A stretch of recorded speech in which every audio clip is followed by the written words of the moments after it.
छोटा सा कमरा है, 12 बाई 15 का कमरा है, उसमें टेलीविजन है जिसमें मैच चल रहा है।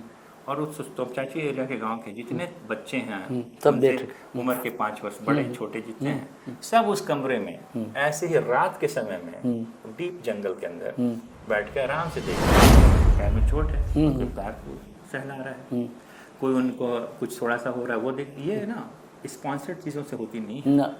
ये दिल की जो प्यार है, ये जो लोग प्यार है ना, कि हमारा नेता मेरा हीरा है, मेरा डायमंड है, वो मेरी जान है, मेरी मोहब्बत है, मेरी ईमान है। जयराम की इतनी तारीफें कर रहे हैं आप, तो क्या जेल कैंप ज्वाइन करेंगे? साथियों सलाम, नमस्ते, सत श्री अकाल और जय भीम जोहार। साथियों, झारखंड का जो तापमान है, राजनीतिक तापमान कह लीजिए, सामाजिक तापमान कह लीजिए, धीरे धीरे शनै शनै जिस शिखर पर पहुंचा है, उसकी परिणति जो देखने को मिल रही है वो कतई अच्छी नहीं कही जा सकती। आपको किसी भी विषय पर आपको सहमति हो सकती है, असहमति हो सकती है। इसके लिए आपके पास तर्कों के तीर हैं, खजाने हैं, जो भी हैं, आप पटक सकते हैं, धर सकते हैं, फोड़ सकते हैं, कह लीजिए आपके पास बहुत बड़ी जानकारी है तो। लेकिन यह नहीं हो सकता कि आप गाली गलौज करें। वाणी पर संयम रखना जरूरी। दोस्तों, हमेशा कहा जाता है जबान ऐसी चीज है जो आपको इज्जत भी दे सकती है और आपको बेइज्जत भी कर सकती है। हमको अहमद फराज का एक शेर याद आता है दोस्तों। वो कहते हैं कि वो बोलता है तो बातों से फूल झड़ते हैं, वो बोलता है तो बातों से फूल झड़ते हैं। यह बात है, चलो बात करके देखते हैं। तो आप जो फ्रेम में देख रहे हैं दोस्तों, एक ऐसी ही शख्सियत है। ये जो बोलते हैं, बात करते हैं तो फूल झड़ते हैं। और सिर्फ फूल नहीं झड़ते हैं दोस्तों, तर्क भी होते हैं और वाजिब तर्क होते हैं। ऐसे तर्क होते हैं जो सामने वाला जो है सकपका जाता है, हक्का बक्का रह जाता है। अंग्रेजी के प्रोफेसर हैं, अंग्रेजी पढ़ाते हैं, अंग्रेजी में कविताएं लिखते हैं, अंग्रेजी में इनकी किताबें हैं। लेकिन सामाजिक और राजनीतिक दखल भी कम नहीं है इनकी। समय समय पर इनकी पोस्ट अगर आप देखेंगे तो आपको इसका इल्म हो जाएगा।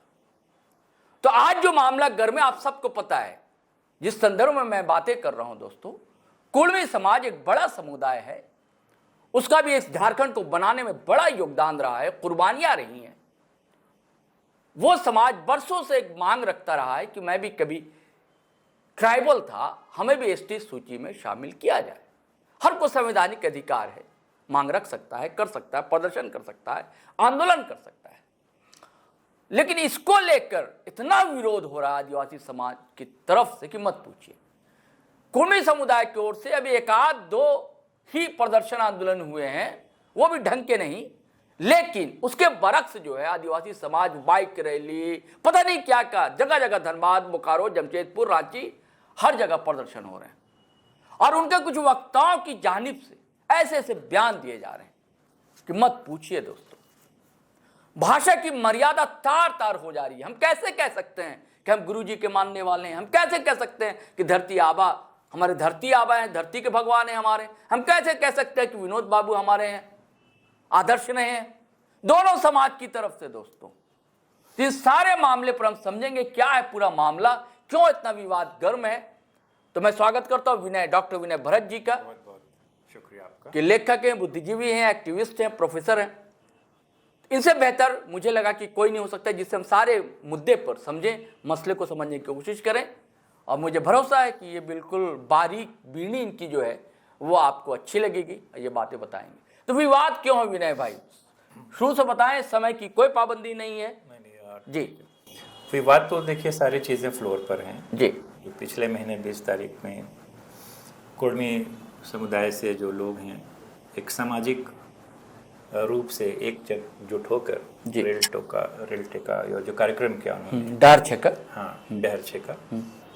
और इस कार्यक्रम में एक सामाजिक कार्यक्रम के तहत उन्होंने एक लंबी मांग, जी, एक बहुत पुरानी मांग जो आज़ादी से पहले से लेकर आज़ादी के बाद तक जी उनकी रही है, और उसको लेकर के उन्होंने एक यहाँ कार्यक्रम रखा जिसमें कुर्मी के तमाम स्थापित नेता और स्थानीय और छोटे नेते, जी, हर एक लेवल के जो लोग हैं, जो राजनीति से भी जुड़े रहे और सामाजिक प्लेटफॉर्म पे जुड़े रहे, सब लोग एकजुट पर आकर के एक सामाजिक कार्यक्रम के तहत संवैधानिक अधिकारों के दायरे के अंदर और उतने ही मर्यादित तरीके से जहाँ की कोई भी कहीं भी हिंसा की खबर कम से कम झारखंड से नहीं, भले पश्चिम बंगाल से उड़ती हुई खबर आई, लेकिन यहाँ से कुछ ऐसा नहीं हुआ और बहुत ही शांति तरीके से उन्होंने अपनी रखी।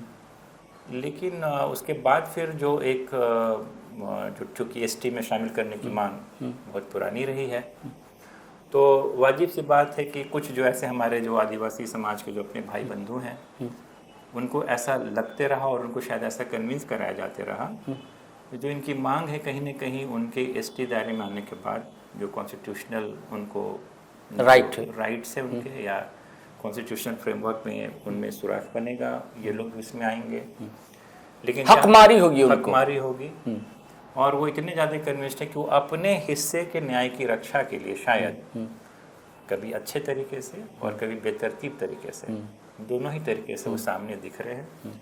और उसके बाद 20 के पहले तक ऐसा कुछ नहीं था, 20 के बाद से ही और किसी पॉलिटिकल पार्टी के फोरम से नहीं, बल्कि दोनों ही संगठनों के बिखरे हुए अनऑर्गेनाइज सेक्शन से बातें फ्लोर पर आ रही हैं। चूँकि अल्टरनेटिव मीडिया का ज़माना है, सोशल मीडिया का ज़माना है, सबके पास अपना मंच है कहने का, तो अनेक मंचों से दोनों तरफ से चीज़ें आ रही हैं।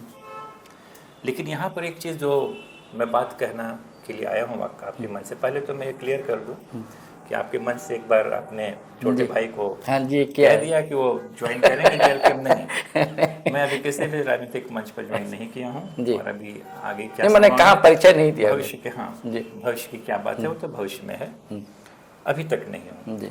तो बिल्कुल मैं एक सामाजिक और शिक्षा के क्षेत्र से जोड़ करके अपनी बात को सामाजिक प्लेटफॉर्म पे रखने से आया हूँ।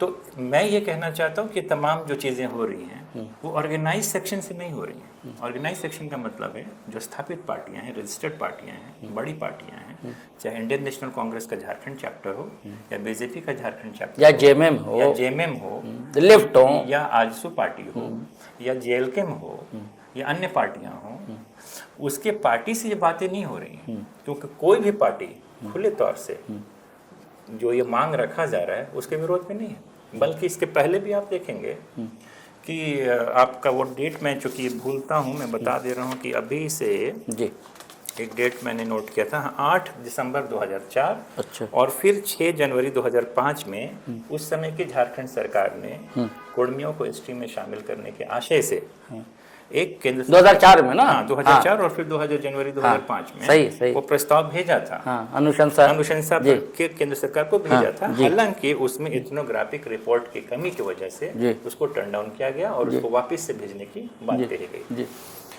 तो इसमें अब जो भी आ रही हैं जिस तरीके से ये जो गरम सो कॉल्ड गरम माहौल बना पड़ा है, जो आपने कहा, ये गरम ठीक वैसा ही गरम है जैसे आप कह सकते हैं कि गरम जो तवा के ऊपर जो पानी चुन होता है और तुरंत फिर गायब हो जाता है, बुलबुले हैं, फंटा का झाग जिसे लोग जी, फंटा का झाग है, चला जाएगा जी। बच्चे हैं, उसी में कुछ पंपिंग हो रही है, कुछ फ्यूलिंग हो रही है, कुछ अलग अलग हिडन एजेंडा से लोग इसमें एक्टिव हो गए हैं, कुछ बिफोर द स्क्रीन दिख रहे हो तो top of the iceberg, tip of the iceberg है, उसके नीचे 9-10 जो पार्ट दबा पड़ा है वो दिख नहीं रहा है। तो वो नहीं, लेकिन एक बात जो आपने कही विनय जी कि कोई पॉलिटिकल पार्टी का नहीं है, बिल्कुल नहीं है, मैं मानता हूँ, लेकिन पॉलिटिकल पार्टी ने सपोर्ट तो किया खुलकर, जैसे आजसू ने सपोर्ट किया, उनके कई लीडर पहली पंक्ति के सामने आए, जेएलकेम के पहली पंक्ति के सारे लीडर सामने आए। आजसू पार्टी भी कह रही है कि हम पार्टी फोरम से कार्यक्रम को नहीं किए हैं, नहीं, लेकिन शामिल तो हुए ना, शामिल हुई इसमें तो सिर्फ, लेकिन उधर आदिवासी जो विरोध कर रहे हैं उधर से कोई लोग शामिल नहीं है। नहीं, उधर से भी नहीं है, इधर से भी शामिल नहीं है। नहीं, एलटीका में शामिल हुए, प्रदर्शन में हिस्सा लिया। ऑफिशियली हम लोग कह सकते हैं, ऑफिशियली उन्होंने कहा है कि हमारे अलग अलग जिलों के अलग अलग पदाधिकारी थे और वो सामाजिक फ्रंट को मतलब बजाते तय किया गया था कौन अधिकारी कहाँ रहेगा। हाँ, वो तय किया गया था। दामोदर महतो ने प्रेस कॉन्फ्रेंस करके सूचनाएं दी, तय किया, तो वो उनके वो जवाब देने के लिए ज्यादा बेहतर होंगे कि क्या इस पे पॉलिटिकल स्टैंड है। तो ये चीजें, तो ये जो देखने को नजर आ रही है, तो ये चीज़ें अभी क्या अनऑर्गेनाइज सेक्टर से आ रही हैं। तो यहाँ पर क्या होगा, जो सामाजिक न्याय की जो एक बड़ी मांग है आपसी टकराहट से, अगर आदिवासी भी अपने हिस्से के न्याय के लिए अगर ये कोशिश कर रहे हैं, तो वो चूँकि बीच के लोग कर रहे हैं, इस तरीके से ऐसा दिख रहा है कि बिल्कुल तनाव की स्थिति है, लेकिन कहीं ना कहीं दोनों पक्षों के जो इंटेलेक्चुअल सेक्शंस हैं उस पर काम कर रहे हैं कि इसको कैसे इसको सीमित दायरे में रखा जाए, इसकी एक लिमिटेशंस में इसको रखा जाए और संवैधानिक तरीके से रखा जाए। तो जैसे अपने अधिकारों के लिए कुर्मी भाई को रील टेका डहर छेका का संवैधानिक अधिकार है, उन्होंने किया, क्योंकि बात बहुत लंबी थी, केंद्र तक की आवाज़ जिला जानी थी और मामला तो आपसे भी मिलने का नहीं। आदिवासी संगठन जो विरोध कर रहे हैं उनसे भी अधिकार मिलने को नहीं है, मिलेगा तो पार्लियामेंट के नियम से, कॉन्स्टिट्यूशनल आर्टिकल 324 से मिलेगा। तो ये सारी चीज़ें जो हो रही हैं, अब इसमें हम लोग को बड़ा सतर्क रहना है, खास करके आप जैसे सुधी पत्रकारों को और ज़्यादा पैनी निगाह रखनी है कि चीज़ें अगर कहीं बहुत ज़्यादा से बाहर जाती हों तो उसको फिजल आउट करने का भी जिम्मा बिल्कुल समाज के पत्रकारों बिल्कुल है, क्योंकि पत्रकार का एक सबसे बड़ा काम है टू एडुकेट द सोसाइटी, बिल्कुल उसको एडुकेशन भी देना है। तो इसमें हम लोग सबकी जितनी दायित्व हमारी है उससे बिल्कुल ज़्यादा बढ़कर आपकी दायित्व है। अब जहाँ बात कुछ ऐसी चूँकि इतनी बातें होने लगी, कई लोग ऐसा मान के चल रहे हैं कि ये उनकी कुर्मियों की जायज़ मांग नहीं है या हवा से कहीं से आ गया, ऐसी बात नहीं है। अगर आप बहुत करीब से आप देखेंगे, जैसे वो कई लोग ये कह रहे हैं, जैसे अभी के आज के अखबारों में कुछ आदिवासी भाई के इंटेलेक्चुअल सेक्शन से आया कि कुर्मी और कुर्मी एक ही हैं। ये दस्तावेजी तौर से, कानूनी तौर से उनका कहना है कि शादियां तक होती हैं। शादियां तो सब जगह से इंटर का, जितने समाज जितना प्रबुद्ध होता जाएगा और जितना ज़्यादा उसका नहीं सामाजिक मान्यता भी दी जाती है। नहीं, बौद्धिक दायरा, सामाजिक मान्यता तो हर एक शादियों को मिलता है। क्या हिंदू मुस्लिम शादी करते हैं तो हाँ होता है, इंटर कास्ट इंटर रिलीजन तो होती है शादियाँ, लेकिन उनका कहना है कि बदावते रिश्ते भेजे जाते हैं। जैसे वो हर एक तरफ जो पढ़े लिखे तबके हैं जो इन सारी चीज़ों में उठ के जाते हैं वो शादियाँ करते हैं। लेकिन कॉन्स्टिट्यूशनल स्टेटस की अगर हम बात करें तो आपको मैं एक देखिए, एक हमको मेरे पास एक दस्तावेज है, एक पेपर है जी, उसको बोलते हैं national commission for backward classes. National commission for backward classes है। उसमें बिहार के कुर्मियों ने, जो कुर्मी है नॉर्दर्न प्लेन्स के जो कुर्मी हैं, उन्होंने कहा कि हमारे में से महतो शब्द को हटा दीजिए।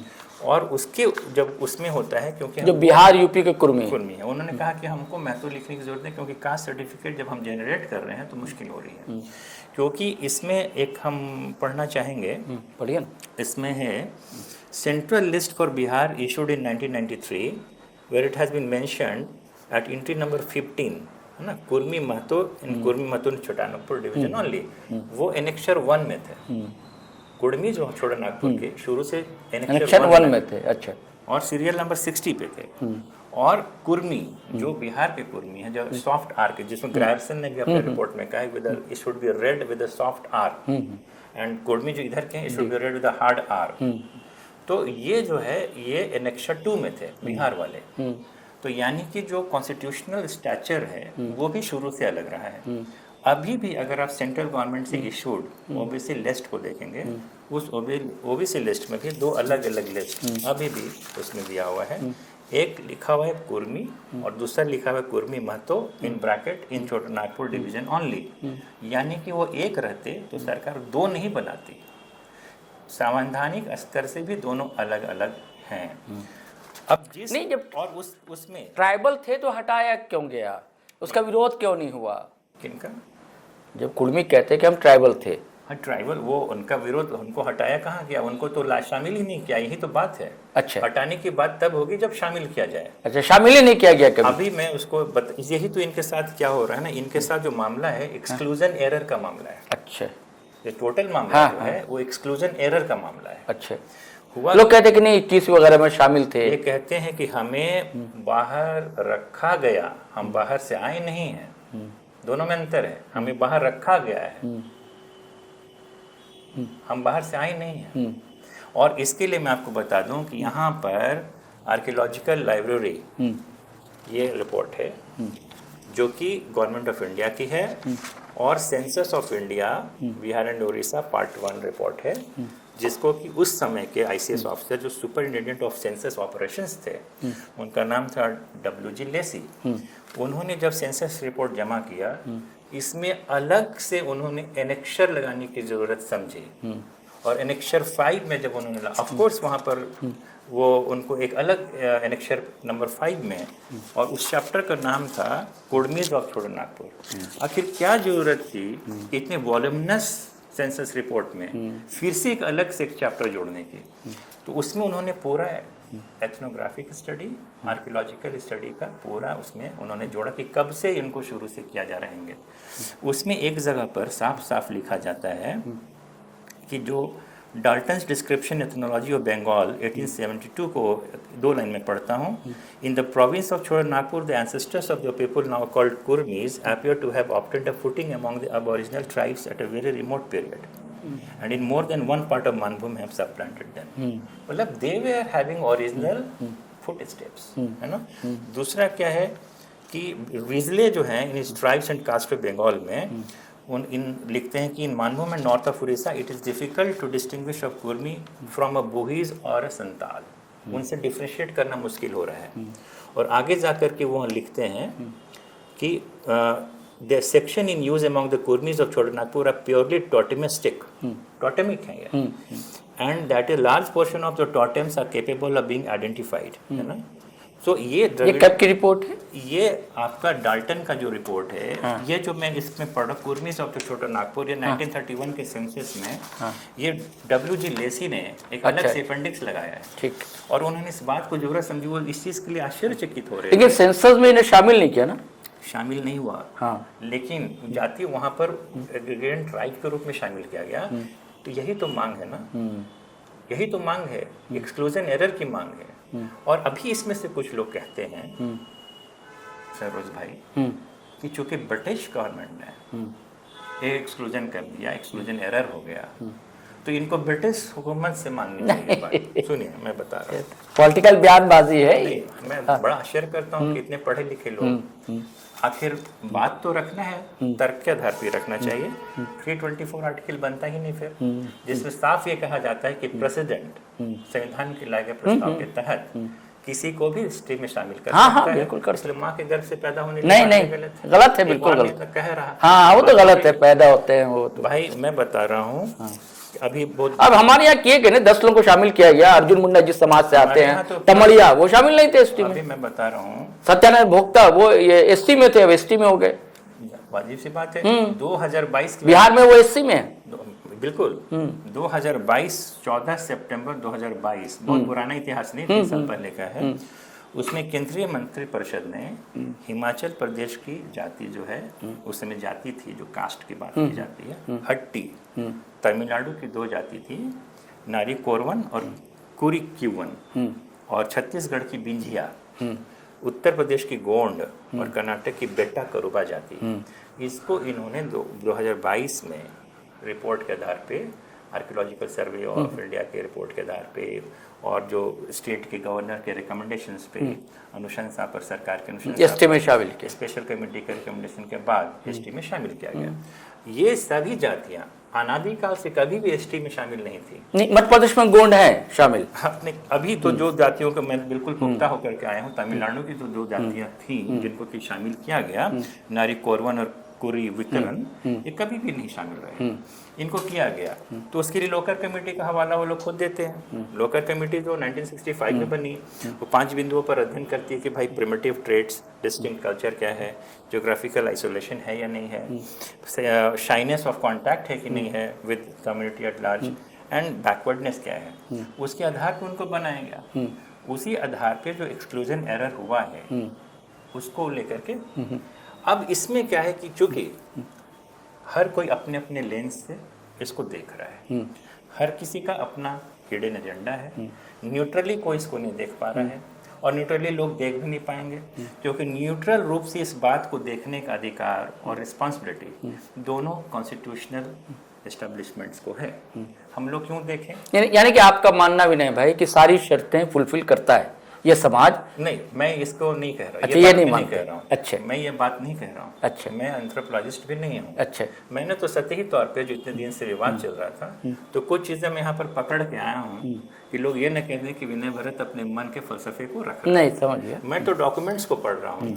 नहीं तो ये तो यही बताते हैं ना, पुष्ट करते हैं ये करते हैं कि जो इनकी मांग है उसका एक बेस है, बेस है। हाँ, मैं इसी बात को कहने के लिए बेस है। हाँ। इस बेस को कितना अच्छे से फाउंड किया जा रहा है और इसको एसटी में शामिल किया जाएगा या नहीं किया जाएगा, ये तो वो प्रॉपर चैनल्स से हाँ, करेंगे। ठीक है। कॉन्स्टिट्यूशन के जो लोग हैं, हाँ, सही। जो सर्वे आर्कियोलॉजिकल सर्वे ऑफ इंडिया के लोग हैं, जो और जो दूसरे लोग हैं, जो रजिस्ट्रार जनरल ऑफ इंडिया हैं, वो लोग हैं, वो लोग इसको नहीं, हमारा सवाल ये है विनय भाई कि अब तक कोई बड़ा आंदोलन या दखल लोगों ने क्यों नहीं, हस्तक्षेप क्यों नहीं किया कि भाई हमारे साथ ऐसा अन्याय हो रहा है अंग्रेजों के दौर में भी? नहीं, पहली दफे नहीं हुआ ये मांग, इसीलिए तो कही जा रही है ना। जिसमें ये कई दफे 1980 में, पुराना 1950। नहीं, अंग्रेज के दौर की बात कर रहा हूँ। अंग्रेज के दौर के समय में, अब तो उस समय की बात में तो पहले तो दो तरीके से आदमी हर एक सोसाइटी लड़ रहा था। अच्छा।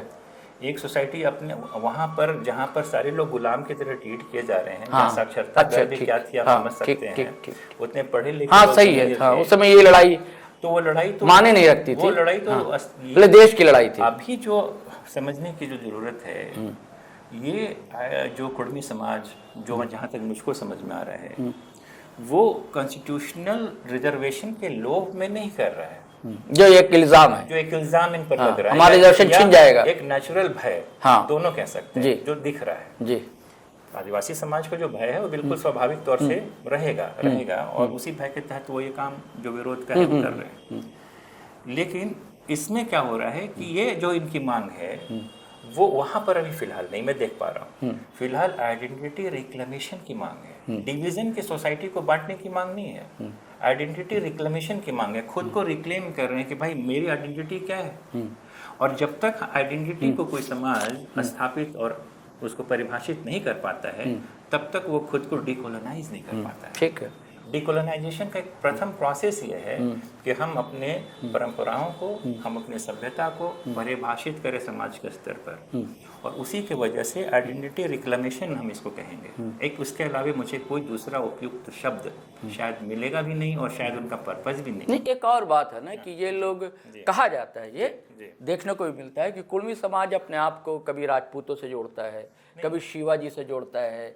देखिए आपके जो आसू सुप्रीमो हैं उनका एक बड़ा वायरल है वीडियो जिसमें वो कह रहे कि हम लौ कुश के वंशजों में से हैं। देखिए मैं या विनोद बिहारी महतो जो टॉल फिगर और आंदोलनकारी और जेएमएम के संस्थापक, तो उन्होंने शिवाजी समाज की स्थापना की थी। उनको कोई अपने समाज से या झारखंड से कोई आइकन नहीं दिखा, उनको महाराष्ट्र का दिखता है। लोग इसीलिए कहते हैं कि कुंभी समाज जो है वही कुर्मी समाज है, महाराष्ट्र का कुंभी है। ऐसा होता है तो उसके लिए तो मैंने आपको national commission for backward classes दिखा दिया ना जी। कि यहाँ पर शुरू से वो स्टेटस अलग थी, दोनों सेम है ही नहीं। जब कुर्मी और कुर्मी ही सेम नहीं है according to the documents of the government, और वो सरकार ही मानने को रेडी नहीं है, तो फिर कुंभी कहाँ से होगा? वो तो बहुत दूर की बात है।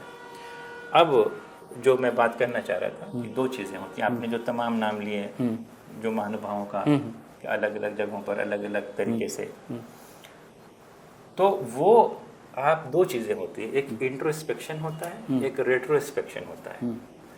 तो समाज अपने आप को जब कुछ एक्शन करते हैं, कहीं पर जाकर के बोलते हैं, इंट्रोस्पेक्शन में जाते हैं कि शायद ऐसा करने से, अब लेकिन इतना लंबा इतिहास हमारा रहा, और रेट्रोस्पेक्शन से हम देख रहे हैं जब 75 साल बीत चुके हैं, जब काफी चेतना और जन चेतना जाग चुकी है, जहां पूरे वर्ल्ड में अपने आइडेंटिटी को लेकर के हर जगह आंदोलन हो रहा है, लैटिन अमेरिका हो, सभी जगह, चाहे अमेरिका के विस्थापितों के बीच में हो, चाहे ब्लैक अफ्रीकन का एस्टेब्लिशमेंट की बात हो, चाहे नाइजीरिया और कीनिया में बात हो, तो जहाँ सारे जगह पर ये मूवमेंट चल रहा है। और अपने आप को, और पता है कि आप पूरे वर्ल्ड में अगर आप मैप देखेंगे तो खास करके जितने जगह कॉलोनी बनाया ब्रिटिश लोगों ने, जहाँ सूरज कभी अंत नहीं होता था, वहां से अपने आप को डीकोलोनाइज तभी हम कर पाएंगे। कॉलोनाइज्ड हो गए थे, उनके समय में हम कॉलोनी थे, डीकोलोनाइज हम तभी हो पाएंगे जब हम अपने आइडेंटिटी को रिक्लेम कर पाते हैं। और उसी के प्रोसेस में मैं व्यक्तिगत तौर से इसको देख पा रहा हूँ। रिजर्वेशन की बात मैंने देख रहा हूँ।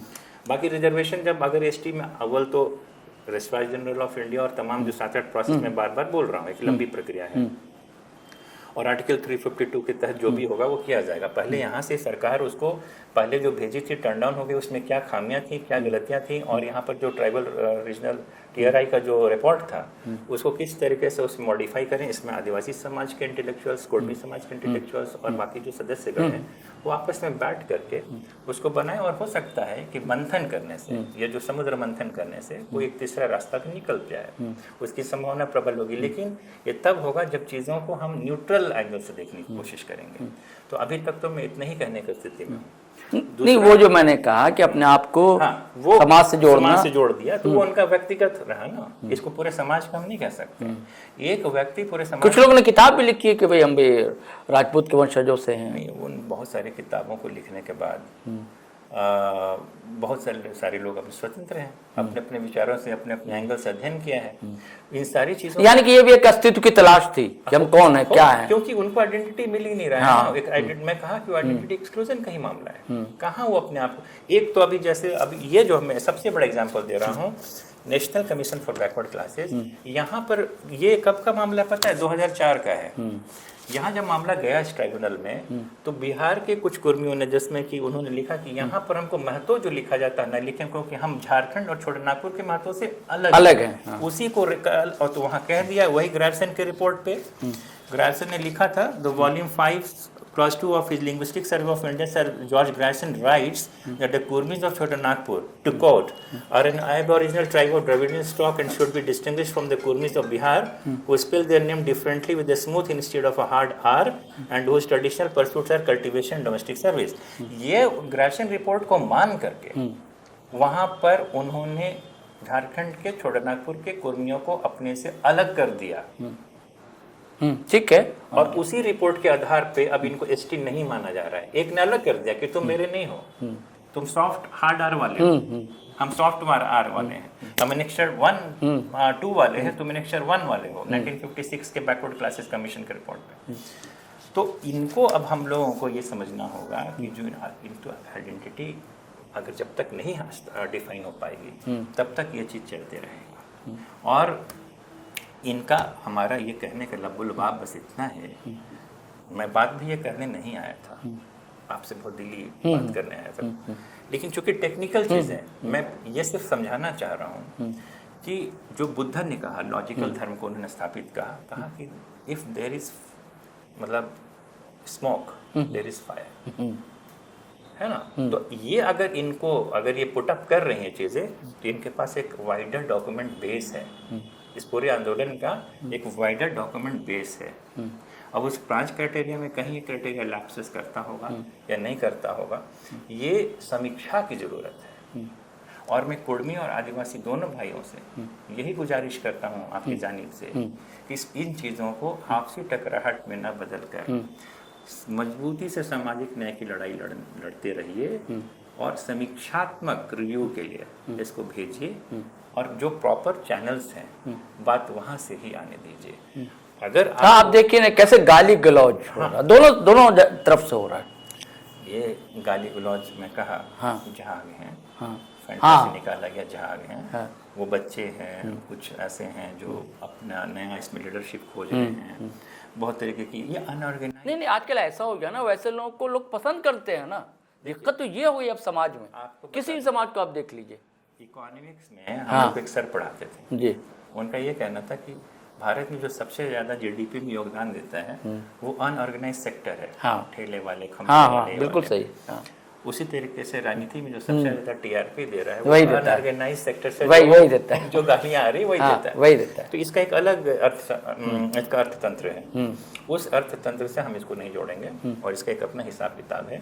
लेकिन इन सारी नफरत उससे ही फैल रही है। नहीं, तो इसीलिए तो मैं आपके मंच पर आया हूँ ना। आपके मंच पर मैं इसीलिए आया हूँ कि जो चीजें, जो शोर शराबे में जो आवाजें दब जा रही हैं और जो असल बात छूट जा रहा है, असल बात हाशिए पर चला जा रहा है, उसको मुख्य धारा में लाने के लिए जरूरत है। मैं जीटी रोड पर हूँ। हाँ, ठीक है। और इसीलिए मैं हाथ में इसको डॉक्यूमेंट्स पढ़ा हूँ, और ये अगर आदिवासी भाई के मंच मांगेंगे मैं उनको प्रोवाइड कर दूंगा, आप देखिए। अच्छा, एक और चीज़ देखेंगे, देखिए आप जदयू में भी रहे हैं, आप प्रवक्ता, आजसू में भी रहे हैं, आप प्रवक्ता रहे हैं, और इधर कहीं ना कहीं आपका झुकाव दिखता है जेल केम और जयराम जो डुमरी एमएलए है, कुछ पोस्ट आपकी दिखती है फेसबुक पर, है ना। तो ये भी दिख रहा है कि कहीं ये सुदेश महतो घबराए परेशान तो नहीं है एनडीए, और ये सारा मामला इनको डिरेल करने के लिए है जयराम महतो और उनकी पार्टी को। देखिए कि उनको फंसा कर उनको बदनाम किया जाए, क्योंकि अब देखिए जितना जो बुरा भला लोग कह रहा है वो जयराम महतो को कह रहा है, सुदेश महतो टारगेट पर नहीं है, आदिवासी समाज के टारगेट पर ज्यादा जयराम है। और उन्हीं की एक नेत्री है, आजसू की नेत्री है ज्योत्सना केरकेट्टा, खुलेआम कहती है गाली गलौज करती है वो भी, अरे कुड़मी ये क्या, ये भाषा है क्या? देखिए, और अब तक पार्टी से हटाया नहीं जाता है उसको, सबसे इसलिए ये सवाल उठता है। पहले जो आपने सुदेश महतो जी को घबराने की बात कही, भले मैं उस पार्टी में फिलहाल नहीं हूँ, लेकिन उनसे 10 साल अपने जवानी का मैंने दिया है, खपाया है। और मैं ये कह सकता हूँ कि वैसी शख्सियत सुदेश महतो जी नहीं है अब नहीं, कभी भी नहीं कि जो घबरा जाए। अच्छा, उनके पास एक लंबा अनुभव है और राजनीति को जिस तरीके से सकारात्मक रखने की कोशिश वो लगातार करते रहे, मुझे लगता है कि इन सारी चीज़ों से ऊपर है। मैं अपने व्यक्तिगत तौर से उनको ऊपर देखता हूँ, और कहीं भी कोई कंपटीशन में अगर वो आते हैं तो उनको आना भी नहीं चाहिए, और है भी नहीं। मुझे लगता है उनकी एक अपनी अलग राजनीति है, करने का तरीका अलग है। कभी भी वो बिल्कुल खुल करके समाज के लिए खुल करके बात, अभी लास्ट के पहले बहुत कभी उन्होंने ओबीसी की रैली में कोई बहुत ज़्यादा रहे भी नहीं, कुछ प्रयास उन्होंने किया। उनके वो लोग कहते समावेशी राजनीति करते हैं, तो उनका एक अलग तरीका है। मैं कहता हूँ कि जयराम जी जो आपने कहा, यह बात मैं निश्चित तौर से कहना चाहता हूँ कि जयराम बाकी सबसे अलग है। उनमें जो बात है, अभी देखिए इस मौके पे उनको क्यों लोग ज़्यादा टारगेट कर रहे हैं।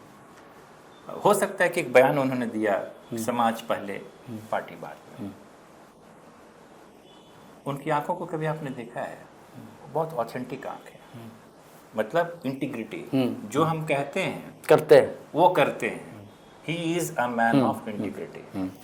अब जब उन्होंने कहा कि जुमरा पहाड़ी में ये लोगों ने उसके लिए लड़े भी, जब उन्होंने कहा कि बीसीएल के स्थापितों के साथ में हूँ, वो रहे भी। पारसनाथ पहाड़ जब बोले वो गए भी।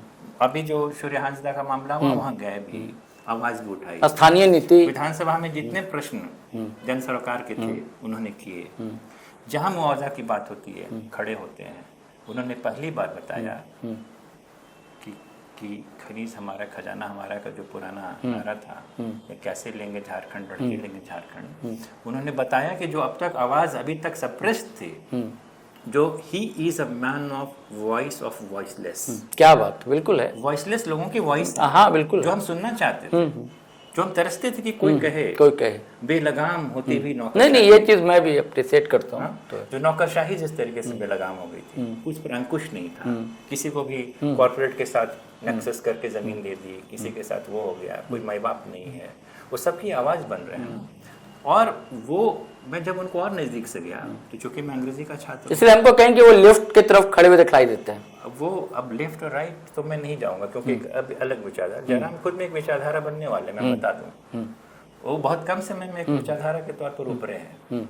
और जब मैं पास में गया तो मैंने देखा कि वो रिसर्च का जो उन्होंने विषय लिया है, उन्होंने लिया है कॉलोनाइजेशन के अगेंस्ट में, कि कैसे कॉलोनाइजेशन होने से हमारा समाज पीछे है। और उन्होंने 2 नॉवेलिस्ट को पकड़ा है, एक बुल्कराज आनंद की कुली को, और एक नुंगी थिंगो करके केनियन राइटर हैं, तो उनको उन्होंने पकड़ा है। और दोनों ही, जो नुंगी थिंगो जो केनियन राइटर हैं, उन्होंने अफ्रीका में और केन्या में रिवोल्ट लाया। क्यों लाया? क्योंकि उन्होंने कहा कि हम भाषा जो है, जयराम बातों बातों में उद्धृत करते हैं कि जब हम अपनी भाषा में सोचते हैं तो हम आज़ादी का पहला बिगुल फूंकते हैं। नहीं, हमें जरूरत है कॉलोनाइज लैंग्वेज। सही है। तो अपनी भाषा में सोचना अपनी आज़ादी का पहला बिगुल है। और इसलिए उन्होंने भाषा, जब और उसके बाद जब उनके रिसर्च को मैं देखता हूँ कि जमीनी स्तर पर उतार पाए, क्योंकि हम लोग रिसर्च करते हैं और लोग जाकर धूल की तक्कड़ में फेंकती है, रिसर्च कर रहे हैं और वो काम जमीन पे कर रहे हैं। उसी भाषाई आंदोलन को लेकर उतरे हैं ये, अपने अस्मिता की पहचान, अपनी आइडेंटिटी की पहचान, जो इनको औपनिवेशिक सोच से बाहर निकालने की जितनी सारी चीज़ें हैं, हम क्यों उनको आज अपनाएंगे? करोड़ों का बिजनेस कॉर्पोरेट हाउसेस ने खड़ा कर लिया सिर्फ इसलिए कि उनको अंधा करोड़, हम KFC में जाके चिकन खा रहे हैं और कल्लू मियाँ का चिकन हम देसी खरीदना छोड़ दिए हैं। हम रेडीमेड दर्जी अपने वहाँ से सिलवाते थे, रहमान भैया से, वहाँ हम कपड़े नहीं सिलवा रहे, हम जाकर के पेंटालून से कपड़े खरीद ले रहे हैं। करोड़ों का व्यापार, वो उपनिवेशीकरण अभी भी मानसिक तौर से चल रहा है। तो जब तक ये इस तरीके से हम अपनी आइडेंटिटी को रिक्लेम नहीं करेंगे, तो इसी के तहत मैं देखता हूँ कि वो जो कहते हैं। और दूसरी बात है, बहुत लोगों को बहुत बुरा भी लग गया, दिल में लग गया कि समाज पहले ही बात कर रहा है। भाई मैं कहता हूँ समझ गया कि अगर 1923 में अम्बेडकर ने पानी के लिए जो सार्वजनिक स्थल का जो पानी है, तालाब है, टबाडाल टैंक उसको बोलते थे, वहाँ से उन्होंने मांग की कि हमारा समाज ऐसा समाज है जो कि जानवरों और मवेशियों को पानी में नहाने का हक है, हमें पीने का हक नहीं उससे है। जल गंदा नहीं होता है, और हम जाते हैं मानव होकर और हम जाते हैं और तालाब का पानी गंदा हो जाता है। उन्होंने कहा ये नहीं कैसे संभव है। जब मवेशियों के बाल काटने के लिए कैंची चलते हैं तो कैंची गंदा नहीं होता, लेकिन हमारा बाल जब हम बार्बर के पास जाते हैं तो उसकी कैंची गंदी हो जाती है। तो उन्होंने सबसे पहला जो आंदोलन चलाया समाज के लिए पानी का चलाया, और अपने समाज के लिए चलाया। उन्होंने जब अपने समाज की बात को बहुत अच्छे से रखा, तब जाकर के पूरे देश ने उनको बाबा कहा। तो देश के सामने संविधान ला पाते हैं। हमारे जो दिशम गुरु हैं, उन्होंने पहले एक बहुत बड़ा सामाजिक क्रांति किया। वो भी एक दायित्व बनता है ना, जब आप अगर राजनीति में हैं तो सामाजिक दायरों का भी आपको काम करना होता है। उन्होंने कहा कि रावण को हम नहीं जलाएंगे, एंड सैल्यूट टू हिम। उन्होंने कहा क्यों नहीं जलाएंगे, क्योंकि सीएम रहते हुए नहीं गए थे वो। हाँ नहीं गए वो, क्योंकि वो कहा कि असुर समाज हमारे अपने समाज को प्रतिनिधित्व करते हैं और इसलिए मैं नहीं जला। उन्होंने चिंता नहीं की कि मैं मुख्यमंत्री हूँ और पूरे झारखंड का मुख्यमंत्री हूँ, तो फलना समाज अगर जो कराता है बिरादरी, हिंदू बिरादरी कराती है, वो क्या सोचेगी। उन्होंने साफ इनकार कर दिया, और इससे उनका रिस्पेक्ट घटा नहीं, बढ़ा। उसी तरीके से जब हेमंत सोरेन जी जब सेरेंगसिया में जाते हैं और शहीद दिवस समारोह में कहते हैं हमें आदिवासी होने पर फक्र है, हमारा भी सीना चौड़ा हो जाता है। ठीक उसी तरीके से रघुवर दास जी जब मुख्यमंत्री रहते हुए जब तेली समाज ने कहा कि एसटी में हमें जाना चाहिए, उन्होंने कहा, मैं कोट कर दूं, दैनिक जागरण में छपा था ये, कि समाज के कारण ही हम वर्तमान स्थिति में खड़े हैं, और यदि समाज नहीं होता, यदि समाज नहीं होता तो मैं भी मुख्यमंत्री नहीं बनता। ये उन्होंने कहा अपने समाज के बारे में। अगर जयराम ने कह दिया तो कोई गलत नहीं है आपका कहना। आग लग गई। अगर वो अपने समाज के लिए नहीं लड़ सकता, जो अपने समाज नहीं, वो ये भी कहते हैं कि हर कोई अपने समाज के लिए लड़े, मैं साथ हूँ, ये भी कहते हैं। उस पर आ रहा हूँ। अब तक तो उन्होंने जितनी लड़ाइयाँ लड़ी थी वो तो सारे समाज के लिए था। बिल्कुल थी। आपके लड़कों की नौकरी की मांग, एसीसी की नौकरी की मांग, जो शिक्षकों की, जो पैरा टीचर्स की मांग, और जितने भी बहुत सारे अदर जो जेपीएससी से होने वाली नियुक्तियां, रिक्तियां, विस्थापन का मुद्दा, और बीसीएल से फ्लैट्स को कब्जा करने का मामला, या फिर उसमें से विस्थापितों को मुआवजा देने का मामला, या फिर तो आपका लोहरदगा में बॉक्साइट और उसका मामला, और वहाँ एक्सप्लॉयटेशन का मामला, श्रमिकों और किसानों के साथ हो रहे अत्याचार का मामला, जुल्म सारे तरहों पर, या फिर रोज आए दिन हो रही घटनाओं के लिए प्रशासन को कौन से विधायक इतना जल्दी फोन करता है, कौन उसको अपने कमांड में लेता है। और उस समय में पूरे अगर राजनीति अगर वो जयराम जो हैं, मैं थोड़ा आवेश में नहीं बोलिए, न्यूट्रल वे में कह दूं कि जब वो जीप के ऊपर में, कुछ लोगों को लगता है कि वो मंच पर किसी और को चाहते ही नहीं, इसीलिए वो जीप पर चढ़ते हैं। नहीं, वो जीप पर चढ़ते हैं वो बताने के लिए कि तुम्हारा कॉर्पोरेट सिंबल है जीप, मैं इसको अपनी जूती समझता हूँ, ये मेरे लिए कोई मायने नहीं रखता है। और वो आमना सामना उनकी आंख में देखते हैं कि जिसको अंदर बैठ के तुम इठलाते हो, उसके ऊपर चढ़ करके मैं नंगे पांव चढ़ता हूँ। ये आम आदमी का वेंटिलेशन है, फ्रस्ट्रेशन। बिल्कुल वो चाहता है, आम आदमी यही चाहता है कि इन सिलेक्टेड 1% लोग जो पूरे देश के रिसोर्सेज पर काबिज हुए बैठे हैं, उनको हम उनकी औकात दिखा दें। वो उसी का वेंटिलेशन है, उसको इस रूप में देखा जाना चाहिए। तो इसलिए ये सबसे डिफरेंट। नहीं, मुझे ये बहुत अच्छा लगा अभी आपने ध्यान दिया कि नहीं, कि अभी राज्यपाल का आयोजन था, गए थे राज्यपाल, और स्थानीयता का सवाल राज्यपाल के सामने उठाया जयराम ने, और कहा कि साहब आप ही के पास फाइल पड़ी हुई है। उन्होंने तो साफ कहा राजभवन में। देखिए, आपको कहीं ना कहीं आप जो कहते हैं, है ना, अभी मदर टेरेसा बहुत पहले जब छोटे थे हम तो मोराबादी में आई थी, उन्होंने कहा कि don't love your nation, don't love your state, don't love your district, love your family. Even if you love your family, nation will build up automatically. अगर हम अपने प्यार को प्यार करें, मैंने हम आर्थिक रूप से देखें कि कैसे मेरा परिवार आगे जा सकता है। इतना छोटी सी बात है लेकिन इतनी बड़ी बात है।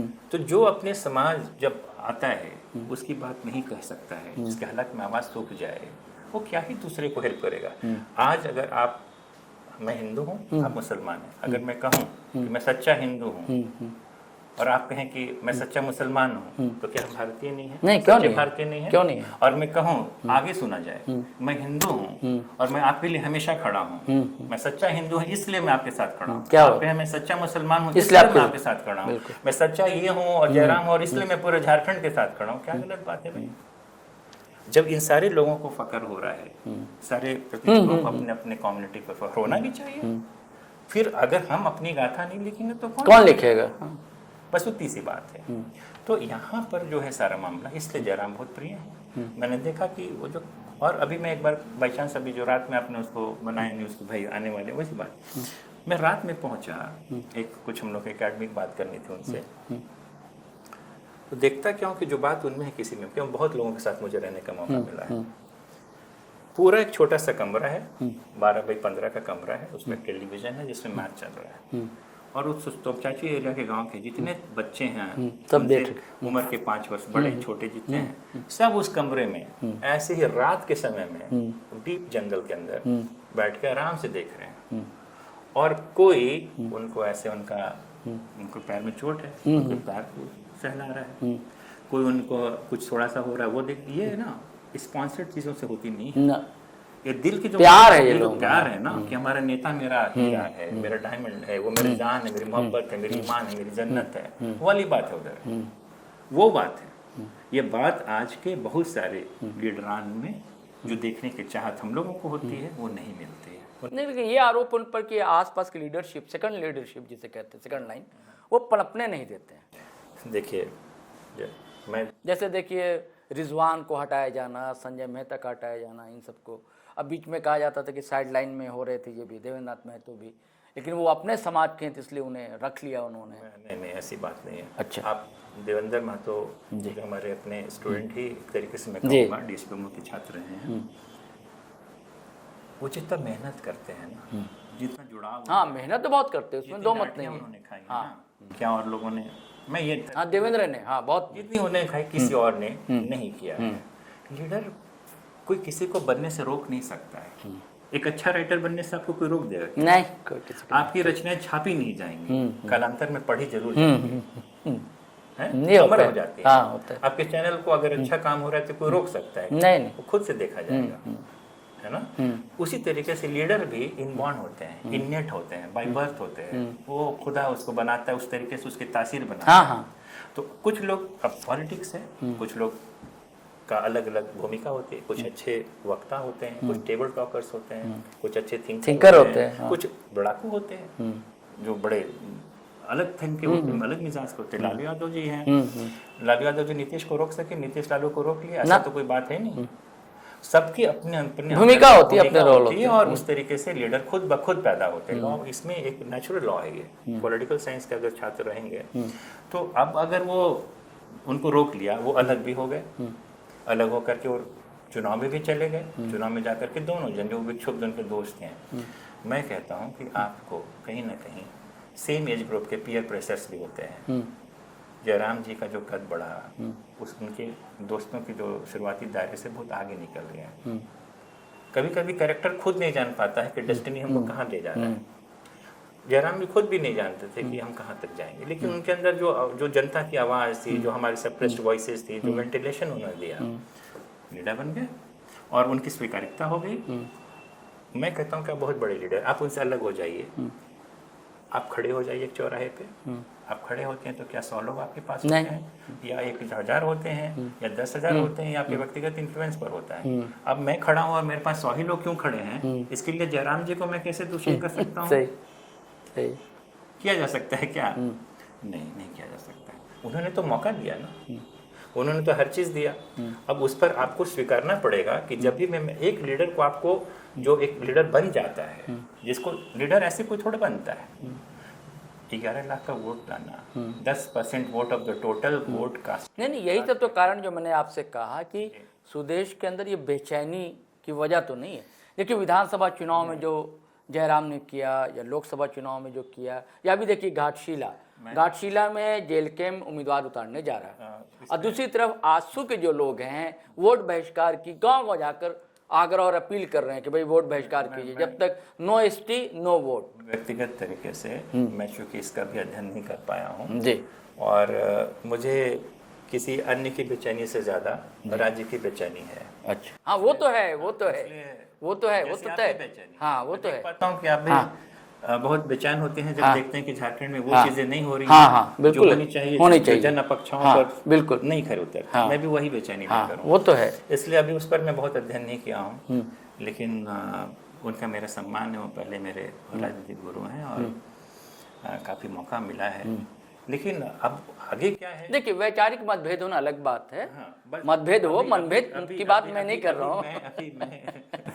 अभी मैं बिल्कुल हाँ, इन सारी चिंताओं में रहता हूँ, क्योंकि जब मैं क्लासरूम में होता हूँ ना, हाँ, तो मेरे पास हर किस्म के बच्चे होते हैं। हाँ। और सबके भविष्य को मैं देखता हूँ कि 2 साल 3 साल के बाद जब ये बच्चा मार्केट में उतरेगा और इसके पास ऑनर्स की डिग्री होगी, तो क्या इसके पास एक मुकम्मल काम जॉब का हो, सरकारी संस्थानों में हो या प्राइवेट नौकरियों में हो, क्या इनको मिल पाएगा, या जो सो कॉल्ड आजकल स्टार्टअप कर रहे हैं, क्या यह बच्चा इस तरीके से काबिल बन पाएगा।